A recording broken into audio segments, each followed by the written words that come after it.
What's up guys, welcome to Munchkins Gaming, where we take your gaming to the next level. This is Munchkins logging in to bring you another Exos Heroes video. And welcome back to another first impressions. So this is going to be my first impressions on Enhancer Ramge. So this is going to be his Fate Core, and it is going to be the last Dragon Blood as far as we are aware that's coming out in the game. So he's the last of the first Guardians. And what is my first impressions? I guess that's basically why you guys are here, right? Well, honestly speaking, there's really not much that's changed. He sort of suffers from what Baraka's Dragon Blood Fate Core suffers from, which is there's really nothing that adds to what he already has apart from the Dragon Blood. You know what I mean? So he is going to be a black faded core. So his percentage, I guess, to grab him is going to be higher. It is going to be 0.7%, and we'll go ahead and take a look at that later on in the video. But I'm just showing you guys that his passive ability is going to be Cleanse 3, which basically is just cleanses the damage over time stuff, and he gains mana and blah blah blah. It's the same thing that he already has at his base, and yeah, that's basically it. And just add the Dragon Blood. His first ability still stays the same. Basically it will deal 225% damage to one enemy and will inflict the target with the Nullify Heal for 12 turns. This cannot be removed, so they cannot heal basically. It also afflicts the target with self-harm. If the target is afflicted with the Fear of the Abyss, it deals 45% damage every turn for 5 turns. So it's a damage over time thing. Not ideal in the PvP department, but definitely really good in PvE. As for the Fear of the Abyss, Shifraken, I believe, is the character that you're going to be looking for to inflict that. So he's a good pair to Shifraken.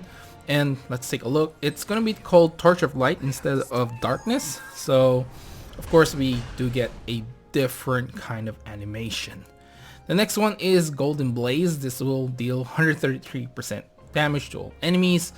This will inflict the Nullify Heal for 16 turns. I can't talk. I just finished night shift and just had a shower, and I'm like, oh, we get this new character now. Anyway, this also afflicts the target with self-harm. Again, if the target is afflicted with the Fear of the Abyss, basically this will deal 26% damage every turn for 5 turns. It is going to be a little bit less. The funny thing is, I was really thinking that this will be a burst ability, but didn't turn out that way. So yeah, I'm just quite curious. I would have thought that they would actually change it to a burst, especially now that he's Fate Core. That means he can deal more damage. So that is that. We can go ahead and leave this, and I'll show you guys the recruitment that he is going to be a higher percentage to grab. So there he is, Misty Ramge. No, I thought he was Enhancer.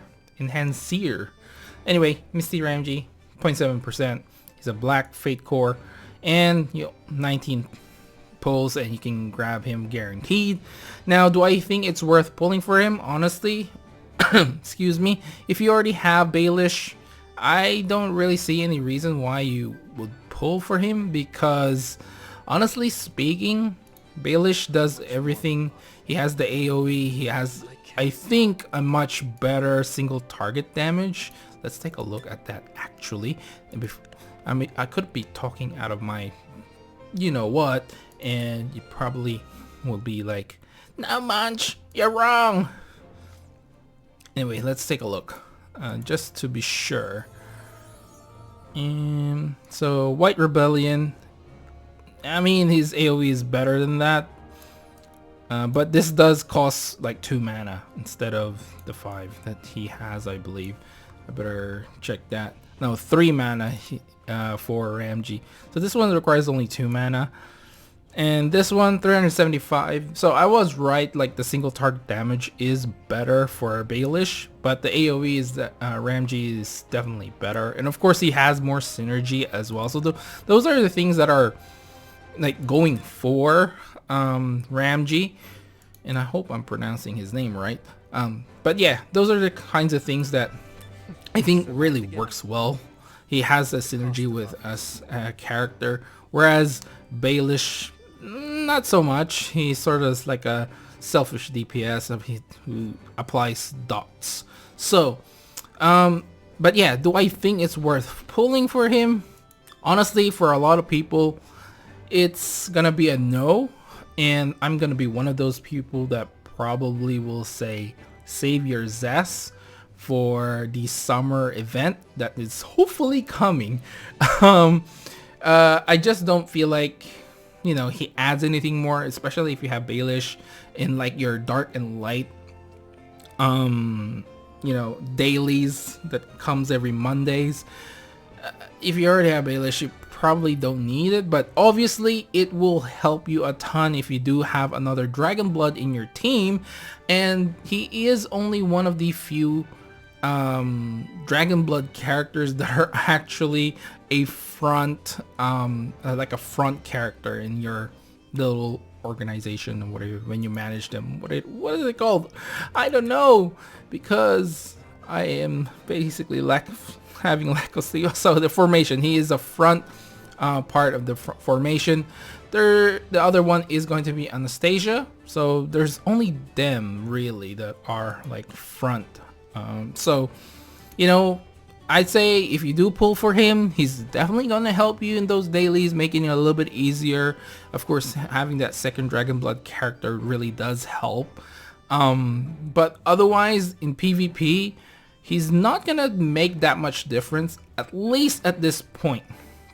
The main point that I want to put across is in tag PvP, he may be a valuable character to have, because having extra Dragon Blood obviously is going to help out, especially if you're spreading your team a little bit too thin. So if you do have an extra Dragon Blood to put into a team, it's definitely going to help. However, there's still the issue where there's some people who would put like one Dragon Blood character and run with that on their second and third team, which is honestly, I don't really like that that's actually happening. If they can probably fix PvP in terms of you can't just have one character, you have to have 5. Like if they lock you out and say, no, you need 5 characters for a team, not just one, I think, you know, Ramge is gonna be a valuable character during those times. But at this point in time, that's not happening. It hasn't happened yet. So that's basically it. Those are my thoughts. You're not really getting much out of him because every single ability is the same. It's just pretty much, yeah, the Dragon Blood. That's all you get. So kind of like what Anastasia got, but Anastasia was actually a really good character already. The Dragon Blood just made her really, really good because of, you know, the defensive buffs that she can heal. But you know what? That's just my opinion. Maybe you do have your own, but so leave down your comments down below what you think of Mr. Ramge. Do you think he's worth it? I personally don't, but if you do, leave down in the comments below. If you do agree with me, leave down in the comments below as well. Anyway guys, this is going to be the end of the video, but before I go, please remember to click like and subscribe if you haven't already, because it does help my channel to grow, and of course helps with the YouTube algorithm as well. I'll be doing a little bit more Exos Heroes videos, and I hope you guys are pretty excited about that. I am going to be trying to work on a little bit more on the Exos Heroes front. I do have a little bit more time, but like I said, if you haven't seen my channel update, or if you're new to this channel, I'm currently working on the night shift, so I just don't have the energy or the attention span most of the time after work. So All the heavy editing and stuff, I'll probably do that once I am finished with my night shifts rotation. Anyway, that's it. Follow me on Twitter and on Facebook. This is Munchkins logging off. Thank you very much for watching, and I'll see you guys in the next level.